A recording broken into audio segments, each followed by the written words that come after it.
Hey, good morning, everybody. It is September 19th. Welcome to the CR&E Morning Brew. Morning to the Brew Crew. So we've got John Skillkill in here first. Good morning, John. Sorry for the late announcement of going up. I forgot I didn't put up a notification last night. I usually do it the night before. Try to, anyways. 27th HO Skill, Steel Mill Modeling. Good morning. Some of us wiping out all. Yeah, like I said, I put the notification up late, so maybe people didn't think I was going up today. Next week I won't be up because I'll be doing the On Track Tuesday show, so I won't do the morning show on Thursday because of that. So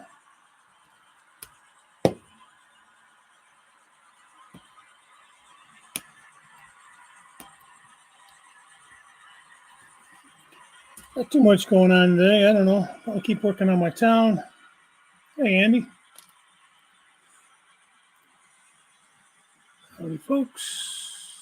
Let's see. Glorious morning, John. And John says, yes, it is. Sure is. Hey, Chris, Tennessee River.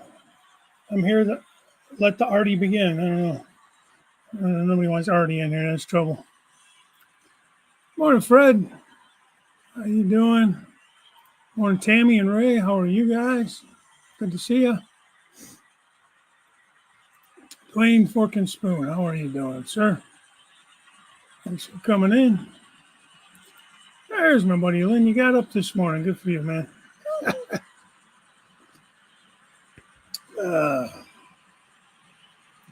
There's Lee. Good afternoon, Lee. How are you? Hey, Kyle. What's Kyle doing today? Making any more progress on that layout in the garage? I know you said you weren't getting much time out there lately, but understandable. Understandable. All right, let's see here. So yeah, I mean, just I've been doing some stuff on the layout, not a lot. I've been working on the town of Deschler. I'm trying to get that laid out, doing some road work, striping, a lot to do, a lot of detail work to do, He's building a train platform. I'll have to check that out because I'm going to be trying to build something here myself. Share the screen, maybe. Let me see something. I gotta find what I want to find.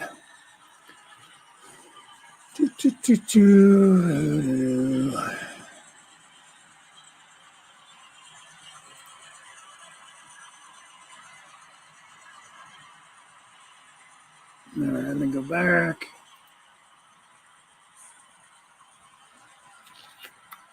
Is that the one? Share screen.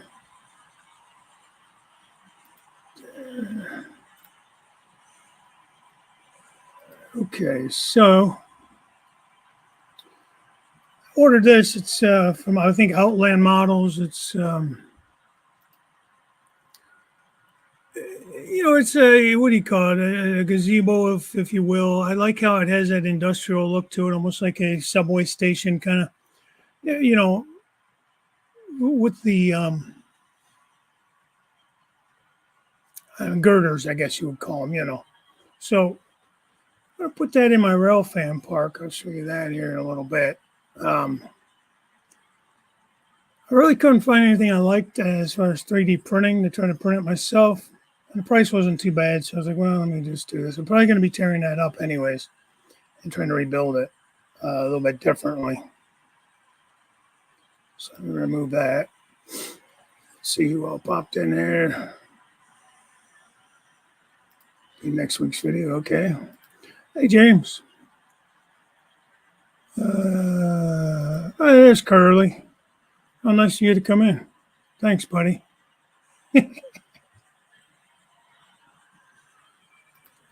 Hey, Wilmer.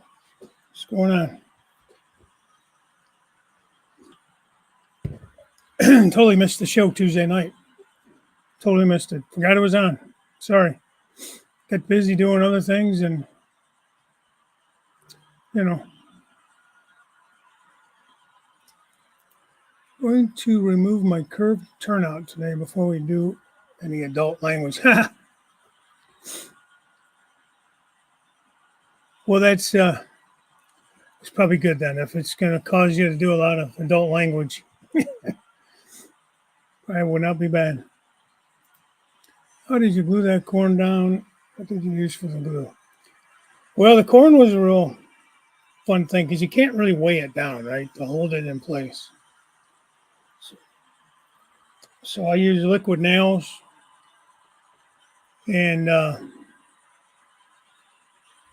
kind of let them lay the way they laid, as best as I could. And then kind of just built the dirt up to it and covered it, and some plates are a little bit uneven compared to others. A couple of real bad spots. I took my Dremel tool with a drill bit and drilled down through the plate very carefully because it will crack and into the wood because mine is plywood underneath, and put very skinny screws in. I did that in several places where it was giving me trouble. You can remove the screws once the glue dries, or you can leave them and just cover them. I left them and covered them. I had a lot of issues. I made the mistake of using, because I'll wet my scenery material down with alcohol sometimes, and that's what I did. And these plates Jim makes with water washable resin. Can't use alcohol on them.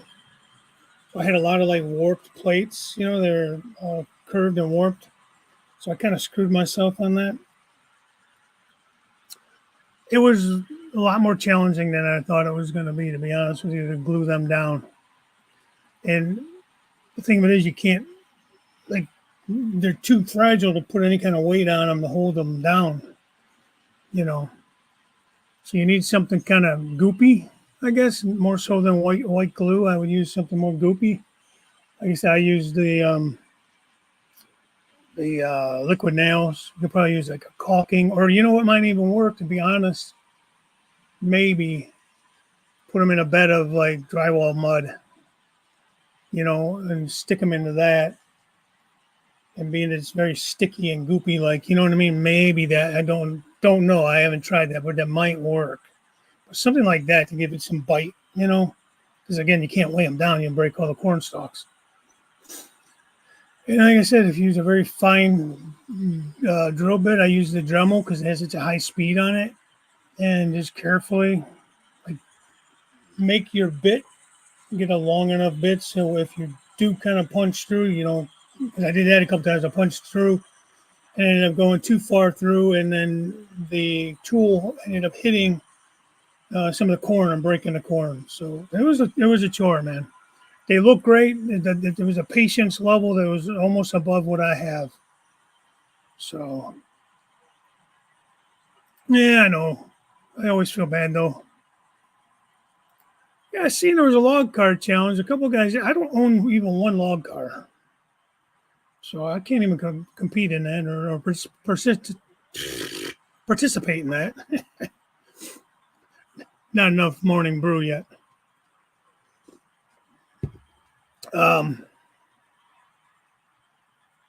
Did by an Anthony Crane and Jesse paint. Oh, that's cool.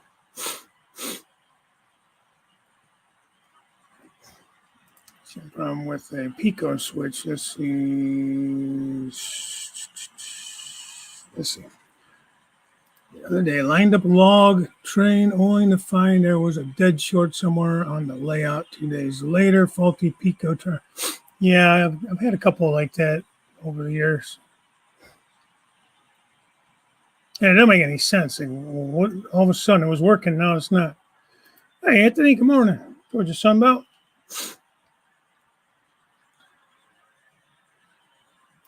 Curve turns can be. Yeah, I have a couple of them so far in the layout. I think there's a total of 4 planned. The one on the first level works pretty good.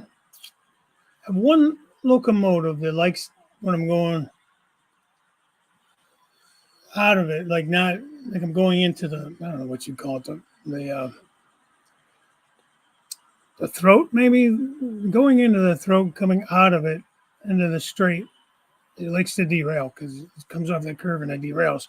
I cannot figure out what's causing it to derail. There's really no reason that it should. I have just one locomotive that does that, so tried to glue it down on foam board and it didn't stick, and now the thing is warped. Yeah. Um, can you take it up and maybe glue it to some masonite? Like cut the masonite the size of the field that you're planting. Maybe glue it all to that. Um, I'm just spitballing here. But again, because you can't weigh it down, you have to use something very like, goopy and sticky. Preferably something that dries quick. And drywall mud doesn't dry quick. But something like liquid nails, maybe. That's what I used. I ended up using anyways. The wood glue didn't hold it. Let's step in and say hi. I have a church meeting this morning. Okay, Wilmer. Well, that's okay. Appreciate you popping in. I'm going to flip cameras real quick because the train's going to be coming through. Let me show off what I've been working on here. There we go. Working on my downtown area. There we go. I'm putting in sidewalks. I got to paint the sidewalks, of course, but I'm putting them in where needed. Some of the buildings already had the sidewalks.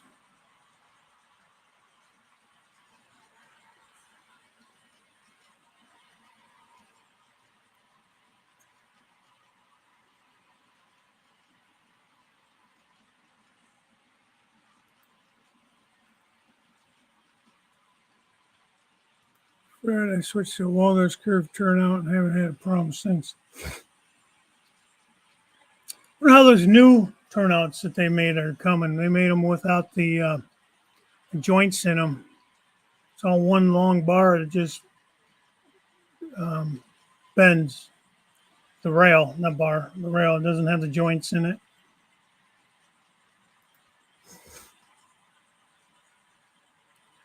Hey, John, Nikki. Hello, anybody I've missed. Try not to miss anybody. You buy more trains and share. I made up 4 new swear words dealing with Pico switches. That's just model railroading in general. I make up swear words every day, I feel like. Dave, BNSFN scale. Good morning. So, yeah, this town needs a lot of work still. I think I'm going to. I was going to use the middle of the tracks as a turn lane. I don't know if I'm going to do that, if I'm just going to yellow stripe the tracks out. I haven't decided. I do some work with the crosswalks still. I'll put some white stripes in them. 3D printed these picnic tables and the fences at the train park there. That little playground thing I got off eBay. It's supposed to be HO scale, but I'll tell you, it looks like N scale to me.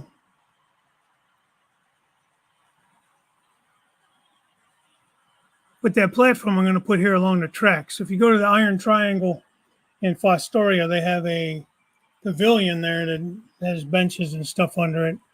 It has a similar kind of pavilion like that, but it's only half that size.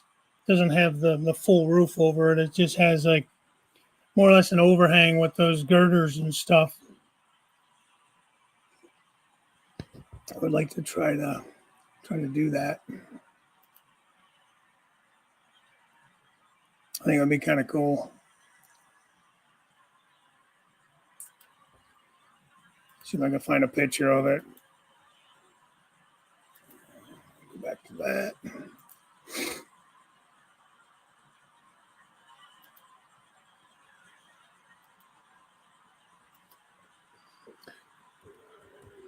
Try.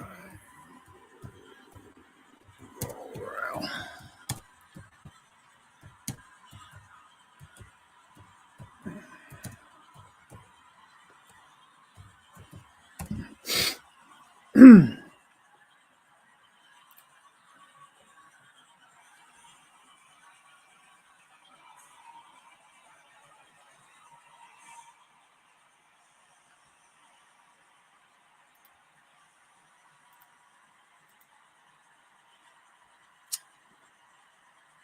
we go. There's a good image.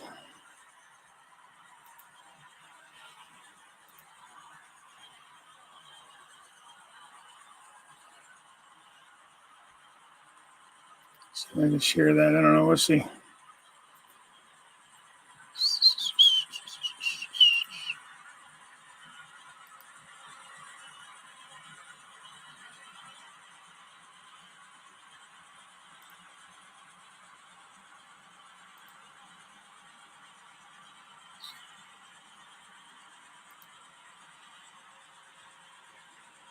Yeah, should have brought that up a little differently. Kind of see it there.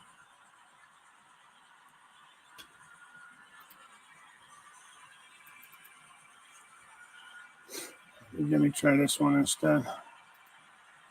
Stand by. I'm working on it. This should be a better one.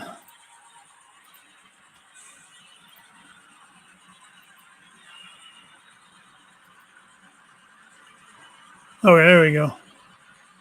So yeah, it's this part of that right there. You got that black fencing. You got a little area for restrooms and that there, and it's turn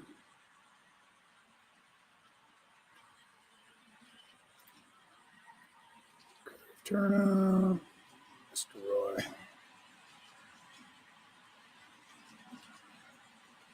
So I'm way behind on the chat now, Curly. See, that's what happens, Curly. I try to do stuff and then I get behind on everything. Hey, Ray Bertelson. How you doing, buddy? Getting into the bamboo. Yeah, I saw Thomas Grassy got one, and I wouldn't mind checking it out myself. Do you happen to say how much that thing cost? I haven't really looked into it, but I'm trying to get better at this. I need to get better at, uploading stuff so I can print. Get better at that, and then in that aspect of it. Coming over to clean that corner for me, it's starting to bug me, and I can't get over there today. If you don't have it precisely perfect, you'll get issues with a curve going into a switch. Talking to me? How the hell am I coming over? You paying for my plane ticket? Buddy? Thanks, Kyle. Long way to go, but thank you. There's so many details you can add to a town and all that kind of stuff. And, it's thank you. It's going to be somewhat realistic as I can get it, but, it's not going to be magazine quality, I don't believe, but it'll be all right. Morning, Jim.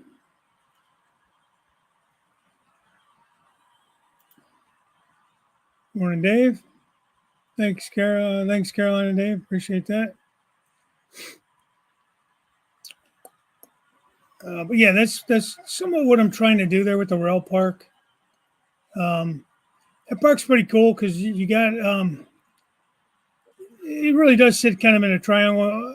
This Norfolk Southern will continue on in the right to the right, and there is there's a diamond there, I believe. There's a diamond there because CSX runs the opposite, perpendicular to that, just to the right of where this is at. There's a road, and then there's another track with a diamond. And I don't know if that's east, west, north, south, to be honest with you. So you kind of get both of them, and the park sits right in the middle of this like long curve. It comes off of one main onto the other main. It's really kind of cool. Like the 28th, they're supposed to have a big there's a train show there in Fostoria. I'm trying to make it out there. We'll see what happens. Hello, hi. How's it going? Let me stop sharing that. There we go. Make it look at my ugly mug again. As I've told you before, don't put a turning lane on the tracks. It causes all sorts of headaches for train and car traffic. Yeah, problem is I only have that one lane. I don't know, we'll see. Say morning to everybody. I think I need to I striped it out just with white lines. I think I'm gonna have to stripe it out with yellow lines, and if I'm not gonna use the tracks as the turn lane. Because in theory you could use the tracks as lanes as long as there's no trains coming. I don't know how you would determine the train is coming or not, other than you see it last minute. Hopefully not. I mean, they're not in real life. They're not going to be flying through the town anyways. It's going to be a speed limit, a slow speed limit. I'm sure. I don't think they'd be flying through there. On my lay, I thought they probably will because I'm just letting them run around. I'm not going to have cars in there unless I'm making a scene or something. So, hey, I know you're busy, but when you get a chance, check out my YouTube video of Law's narrow gauge. I visited last week. Okay, I will do that. Thanks for the heads up. 400. Oh, for that printer. Yeah, yeah. Yeah, I don't want to spend that kind of money.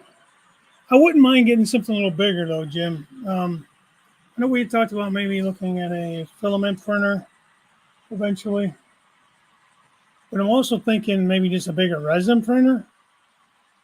I don't know how big that would be or how more expensive that would be. I don't know. I mean, I'm happy enough with what I have. It's doing what I wanted it to do.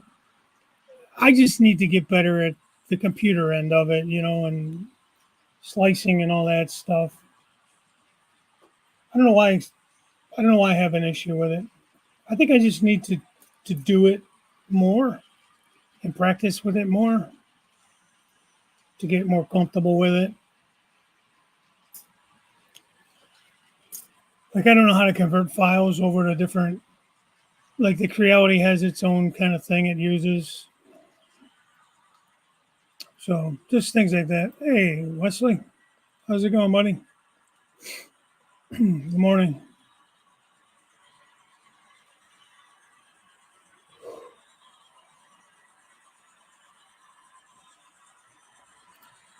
Get him, John.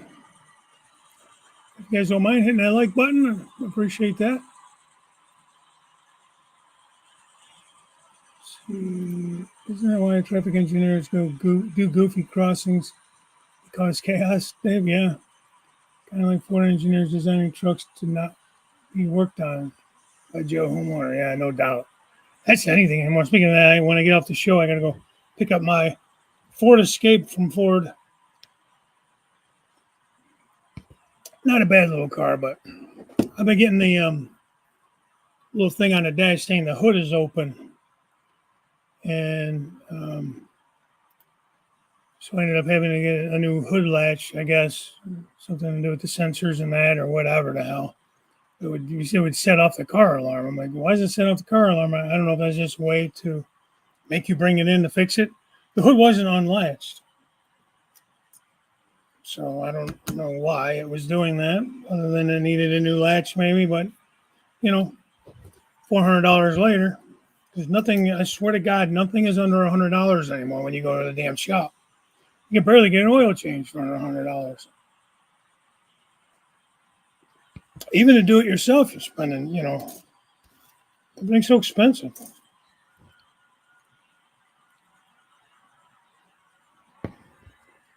It's crazy.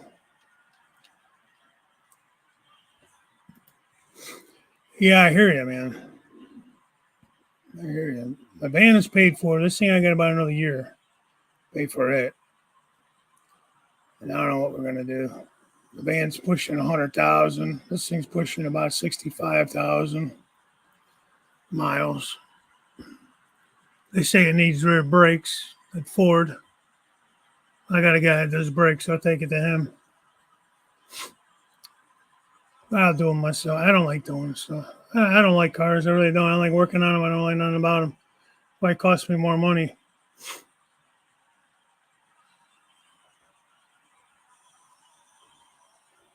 Yeah, I don't even want to think about the repairs on that thing.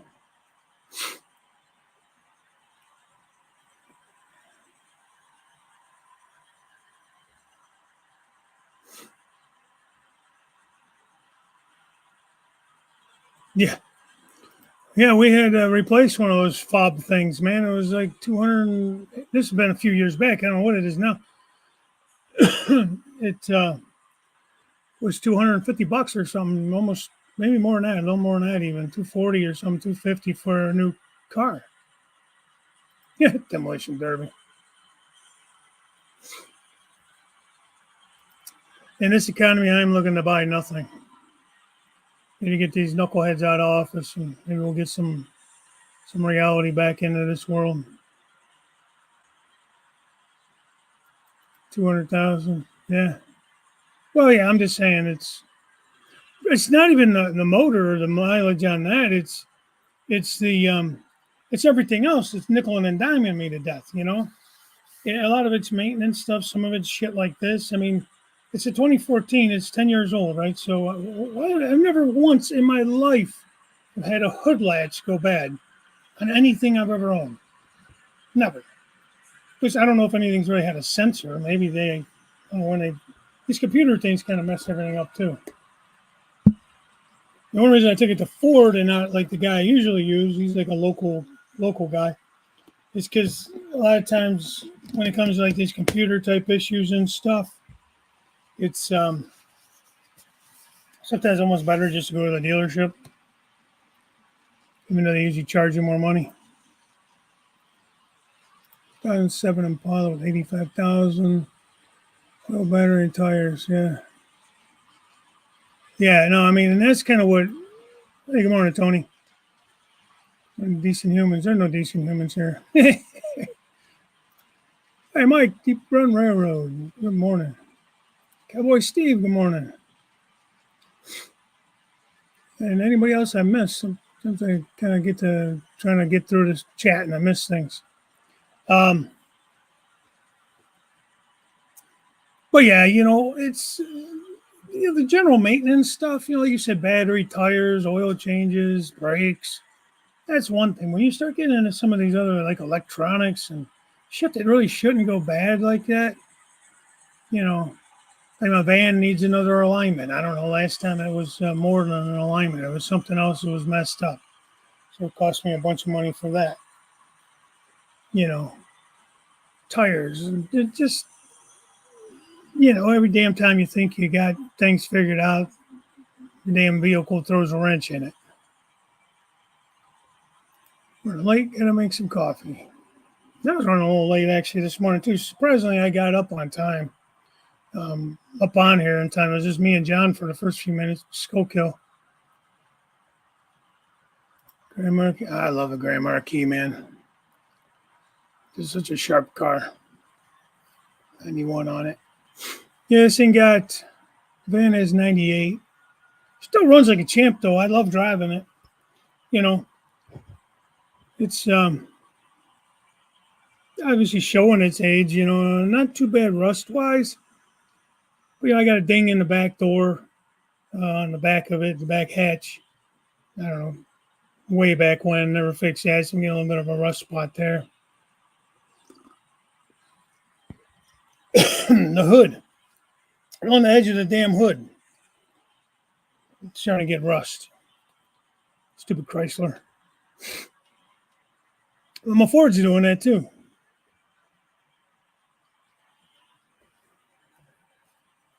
I think I'm going to get as much time out of these as I possibly can, and maybe about, I don't know, a few years, if I can get through closer to retirement.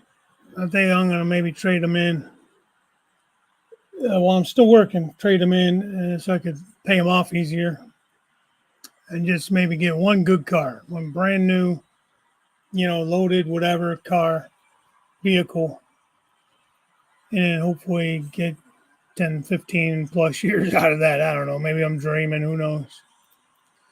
Good to see you in the streams. Gotta go. Have a great day. Okay, Lee. You have a good day too. And we'll catch you around on the other channels, man. So, I don't know. We'll see what happens,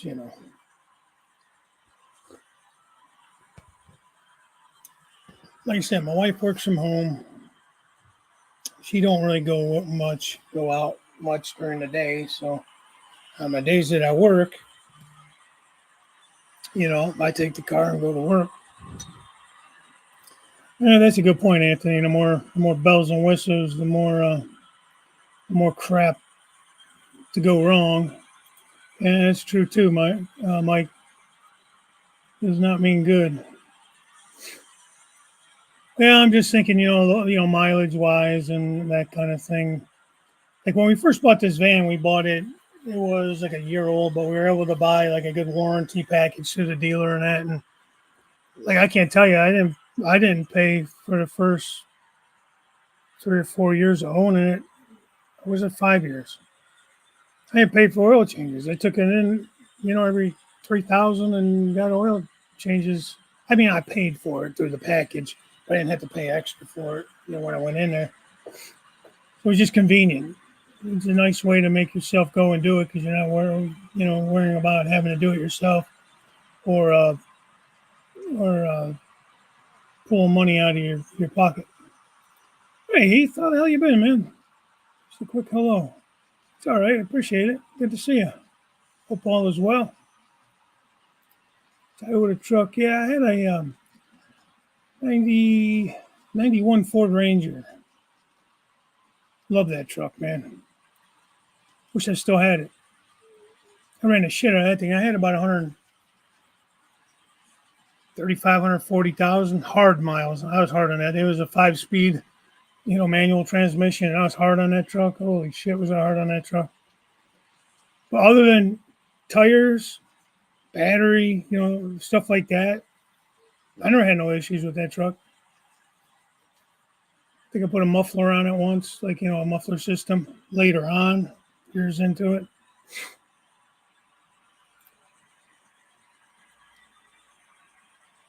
Yeah, that's you got a point there. So my Mercury just cruising up and down the road. Wish he was Bernardi. Good morning, knucklehead.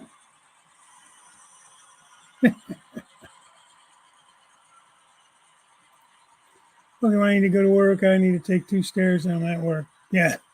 Well, that would be convenient too. Maybe someday I'll find something that's more of a at-home thing to do.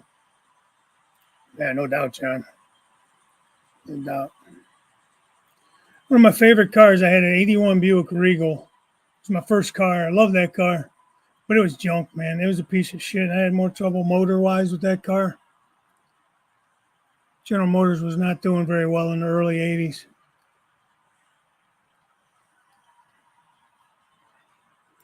All right, Anthony, go do some work. Be productive, man. Stop hanging out with us losers here. $50 to do my own oil change.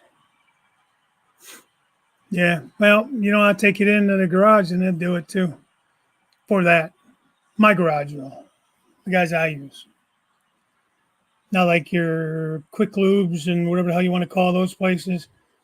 That's one reason I finally said the hell with that, and I found a garage that just the guy. That's all he does. He does brakes, mufflers, oil changes. I think he can get you tires. He doesn't do a whole bunch of other stuff. He just focuses on that. And say 45 for the car, I think, and 55 for the van. Something like that. It's not bad. It's not worth me getting on my back and under the car, getting all greasy and nasty, swearing and cutting up my knuckles and everything else. Because nothing is accessible. Everything's buried on these cars. I opened the hood of the Ford. I'm like, what the fuck is this? It don't even look like a motor. What is this thing? And it's only a 2014. Excuse my language. Like, I don't even know what to do here. I know where, okay, the oil goes there. There's the stick. That's where the washer fluid goes. This looks like a radiator cap. I mean, it's like, Jesus. The battery, it don't have the regular post. You got to jump the car. You got to like a ground post. Then you got one other. It's not like you pop the things off on the battery, you put your cables on, and you're good. I'm like, first time I tried to get that thing jumped, I was like, where am I hooking this shit up to? I don't even know. I had to pull the manual out and everything. Damn it, I've never had to pull a manual out to do basic stuff like that. Got to scoot on out. Okay, you have a good day. Thanks for coming in. Appreciate that.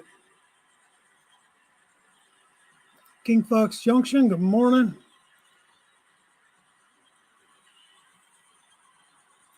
Lost my old PU in a forest fire.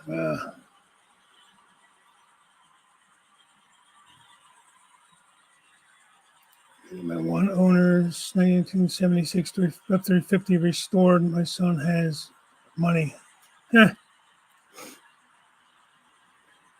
I like those old cars too. I've just never been a motorhead, man. I've never liked working on cars, never interested me. And unfortunately, when you don't like to do that stuff, you have to pay for somebody that does like to do it or does know how to do it. Some stuff I know how to do, I just don't like to do it. Like I can do brakes, I just don't like doing them. I could change oil, I just don't like doing it.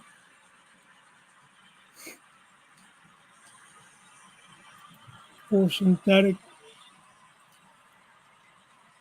Yeah.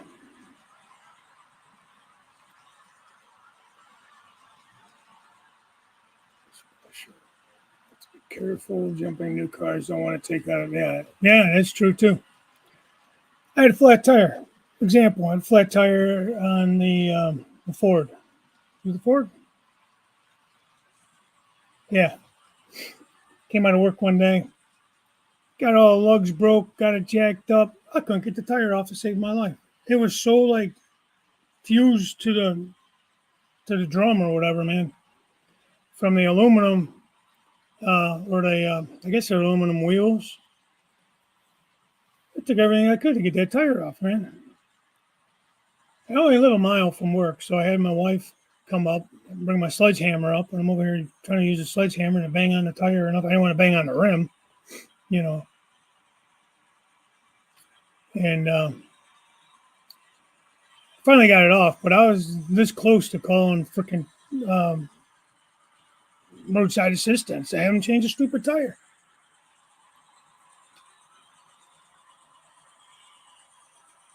I feel like an idiot.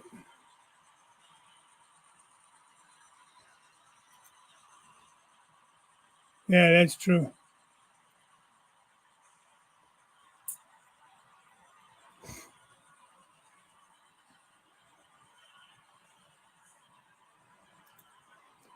Yeah, usually I go to my brother-in-law's, and I could do that. Go to my brother-in-law's. He's got all the stuff there. Like we usually do that stuff together. Now he's the one that has the bad back, so he won't be doing any of that stuff anytime soon.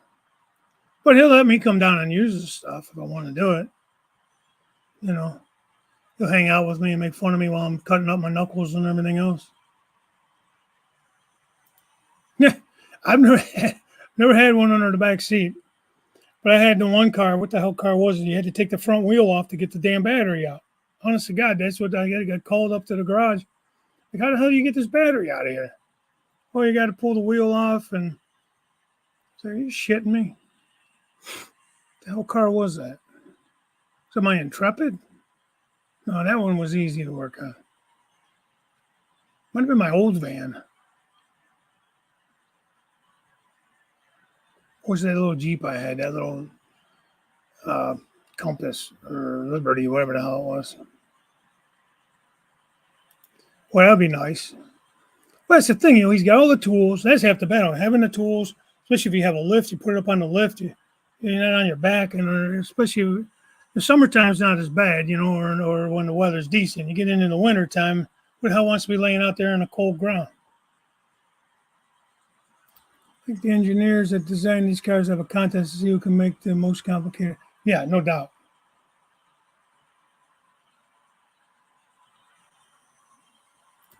All right, Dave, you have a good day too, man. Thanks for coming in. Good to see you.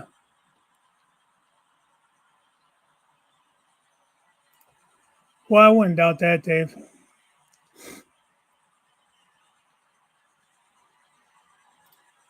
Yeah. Now, do you have to change the synthetic as often? I've always been under the like 3 to 5,000 mile.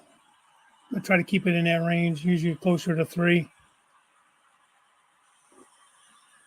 And for me, it's like only maybe 3 times a year because I don't drive that much. I said the wife works from home, and she doesn't have to leave the house to go to work. I work a mile away, And on my off days, I might do a little bit of driving, but not that much. So, I mean, to get 3,000 miles takes me months, or can take me months, unless we take a trip or something, you know.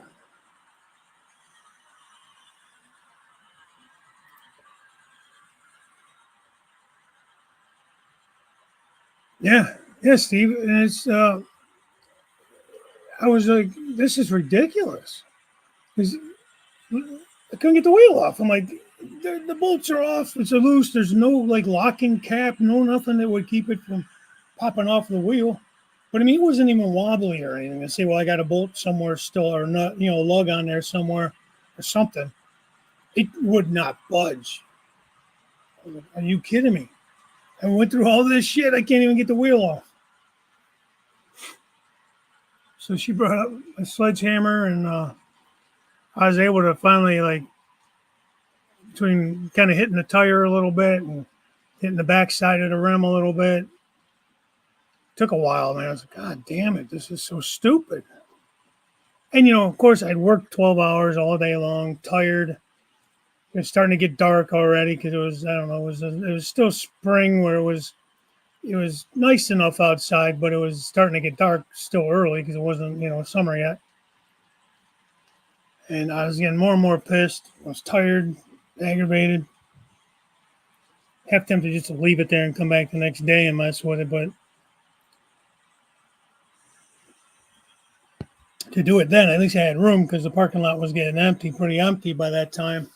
To do it the next day, the lot would have been full, and I would have been messing with a car, with cars parked next to me, and it was just a freaking pain in the ass. Engineers build to requirements usually set by the money guys that are also the government regulations. Yep. Hey, Joe.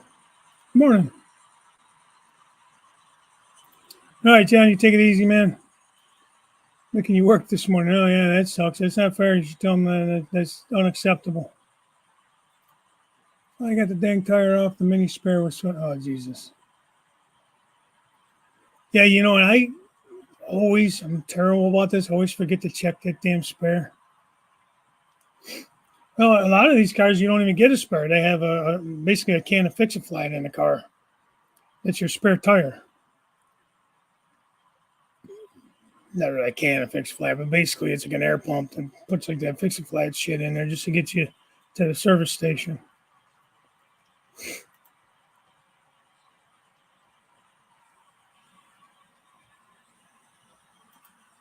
Yeah, goof morning there, Joe. Bernard. Remember the Cadillac you have to pull the intake manifold to change the stupid. Never worked on a Cadillac, but I don't doubt it.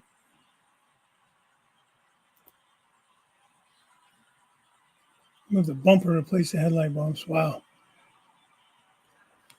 that's what it was. What the hell car was it I had?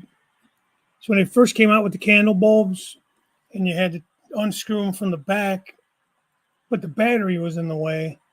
So it was a real bit. You can get it, but it was a real pain in the ass to get it out. I mean, it would have been easier just to unbolt the battery and shift it some. It was stupid. It might have been that Ford Ranger I had, to be honest with you. BMW Bug had battery under the back seat. Mercedes-Benz puts them in the trunk. Well, the trunk might be easier to get at. Maybe, I don't know. Depending where they put it in the trunk. So if it was a firefighter, we had a manual. It listed every car and where the battery was, where airbags were, all kinds of stuff you needed to know before cutting into a car. And I guess you would need to know that.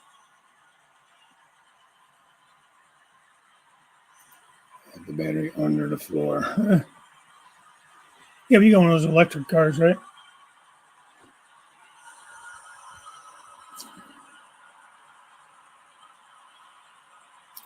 10K on your car, 75 on that 450. That's good. You should have plenty of life left in those. As soon as you have to add oil. That's one thing. I haven't really felt like I've had to add any oil to either of these cars. They do pretty well that way.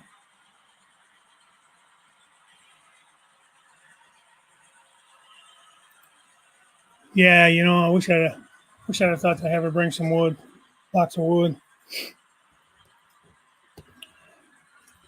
It sucked, man. It took me a while to get that damn thing off of her.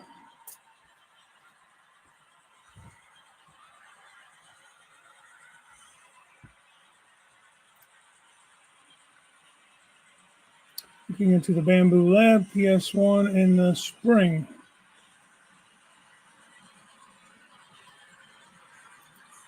Yeah, I kind of thought about that, but then I was afraid that, I guess it still would have left the jack under there, so it would have been all right. That's a good idea, Mike. Like I said, I was exhausted. I was after work. I wasn't really thinking right. I was so pissed. That sometimes you just get yourself so worked up here and you're not thinking right.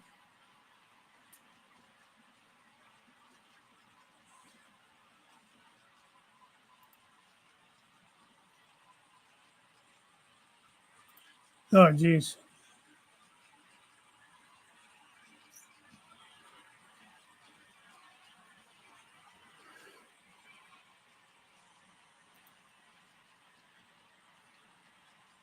Hey, CYMRU Rails.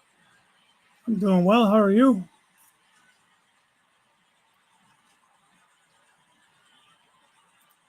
6 degrees that night, but I had three-quarter tank of gas and heated seats. So it could have been worse. Yeah, no doubt. All right, Jim. Catch you later, buddy. Thanks for coming in. I'm actually going to cut this a little short today. Got to get up there and get that car. I got a haircut today. If I find some time, I'm going to keep working up here on this town. I wonder if I can get some spray paint on. There's some things I need to paint. But yeah, catch Jim tonight at 6, hopefully. And I'll be doing On Track Tuesday next week. So I won't have a Thursday morning show next week. That would be, what's the date? Next Thursday would be, let me go ahead and, next Thursday is the 26th. So there will not be a morning show on the 26th, but I'll see you on the 24th for On Track Tuesday at 7 p.m. So I think I am going to go ahead and say goodbye. Yeah, Stevie Otto, you'll have hours to catch it. He starts at 6, and usually he's on a good couple hours or so. Yep, Lynn, go ahead. You can sleep in next week. You don't have to worry about setting the alarm. Hey, train work, good morning. Unfortunately, I'm going to cut out of here a little early. Yep. Doing third rail next Thursday. Okay. What's that, 8 p.m.? I think that comes on.